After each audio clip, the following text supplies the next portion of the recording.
తాకట్లో ఉన్న మీ బంగారాన్ని విడిపించి ఆ రోజు ఆన్లైన్ రేటుకి కొంటాం. Sharma gold company. ఇంట్లో తన భార్య మటన్ కూర వండలేదనే కోపంతో ఊగిపోయిన భర్త ఆమెపై విచక్షణ రహితంగా దాడికి పాల్పడ్డాడు. ఈ ఘటనలో ఆమె తీవ్రంగా గాయపడి ప్రాణాలు కోల్పోయింది. ఈ అమానుష ఘటన మహబూబాబాద్ జిల్లాలో జరిగింది.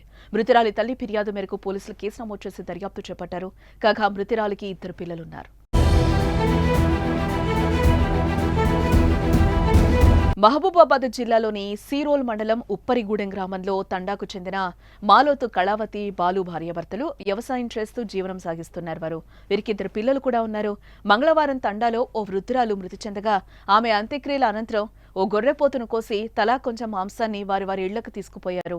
రాత్రి సమయంలో ఆ మటన్ను ఇంటికి తీసుకొచ్చిన బాలు వండాలని భార్య కళావతిని కోరాడు.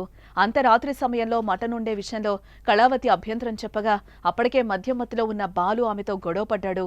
అది కాస్త తీవ్రంగా మారడంతో వారి ఇంటికి సమీపంలోనే ఉంటున్న కళావతి తల్లిదండ్రులు కలగచేసుకుని సర్ది చెప్పి గొడవను సద్దిమణిగేలా చేశారు. వారు తిరిగి వెళ్లాక బాలు భార్యతో మళ్లీ గొడవపడి తీవ్రంగా కొట్టి వెళ్లిపోయాడు. బుధవారం ఉదయం కళావతి తల్లిదండ్రులు కుమార్తె ఇంటికొచ్చి చూడగా అప్పటికే ఆమె మృతి చెందింది. దీంతో కళావతి తల్లిదండ్రులు పోలీసులకు ఫిర్యాదు చేశారు. పోలీసులు సంఘటనా స్థలానికి చేరుకుని వివరాలు సేకరించారు.